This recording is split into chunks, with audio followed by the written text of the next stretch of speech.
The board didn't go for EOIs. Why? You know, I think that in the net analysis was that given all the debate and concern and questions about how exactly to shape it, that the best way to move forward with the new GTLD program was simply to move straight ahead to moving on conclusion on the new GTLD issues, and the board also committed then to begin a communication program as soon as the overarching issues were solved. It's clear that there's not consensus in the community on either the concept of the EOI or especially its implementation. It was also clear to me that there's a lot of confusion about the purpose of the EOI. I feel that we still have a couple of risks to the process. That is the risk that we are seriously misguided in our estimates on the volume and nature of the applications we get. Overall, the board did not feel that it was going to save a significant amount of time in looking at the data generated that we were hoping to get information in terms of the other trade-offs wasn't there, so it was just better to move forward with new GTLDs. Is it an oversimplification to say it just would have added another layer? Yeah, it would have added another step and another process, another set of community discussions and debate, and given that the community didn't seem to be largely consensual on it, rather than spend more time in debate and going back and forward, the board responded to many of the community who said, okay, there's not clear agreement, please be decisive. Yes or no, be decisive. We said no, but we decided yes, move ahead with the new GTLD program as approved in Paris in 2008 and start moving with the remaining steps, a number of which were already addressed here today. Where do we stand on IDNs as a result of the board meeting today? Where we stand on IDNs is there's a new discussion of how to handle it when there's one language that has multiple strings, and looking at how we handle that special case that might apply to countries that use the Chinese language, for example, and others, which is viewed as an extremely important issue for some number of countries. And the board spent a lot of time on that this week, really trying to develop an approach for that. The whole issue of variance is very complex, as we heard some of our technical members of the board say and talk about. So it's going to take ongoing fine-tuning and program enhancement as we continue to build that out. There is an expression within the ICANN community called vertical integration, which came up today. First of all, explain vertical integration and tell us what happened at the board meeting today in that regard. Sure. Vertical integration is when suppliers in an industry also become the distribution channel or the end point. So, for example, you could have just a steel company, or if you have a steel company that's now making steel wheels for cars, that's called vertical integration if you put those two together.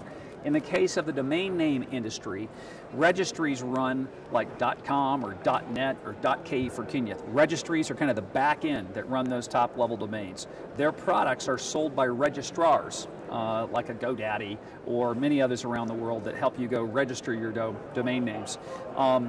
The decision today, staff had made a recommendation to release restrictions on vertical integration, subject only to market power, which means as long as you're not getting too large and dominant in the sector.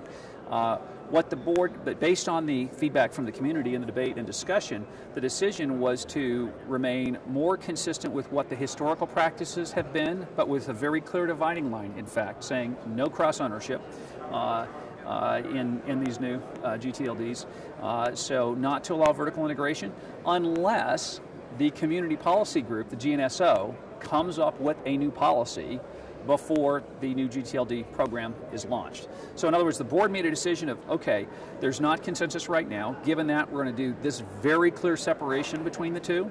But if the community members agree collectively to not have that as a solution, come forward with your own formal proposal. The board will then consider adopting that and including it in the new GTLD policy and draft applicant guidebook.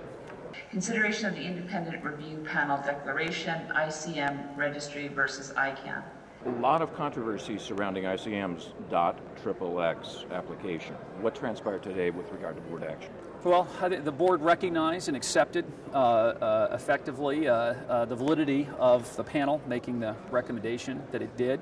The board committed to consider the issue per its bylaws, Section 315, I believe. We did that. We had two different sets of conversations, formally as a group this week, and then at the formal board meeting, we acknowledged that we had done that consultation or done the reviews, and now what we've decided to do is examine multiple paths forward. without getting into all the arcane and complex legal issues, there's different ways this issue might move to the next step. The board has tasked the General Counsel, John Jeffries, and myself to lay out and define those formally for the board and to publish those for public comment within 14 business days. All those in favour, please raise their hands.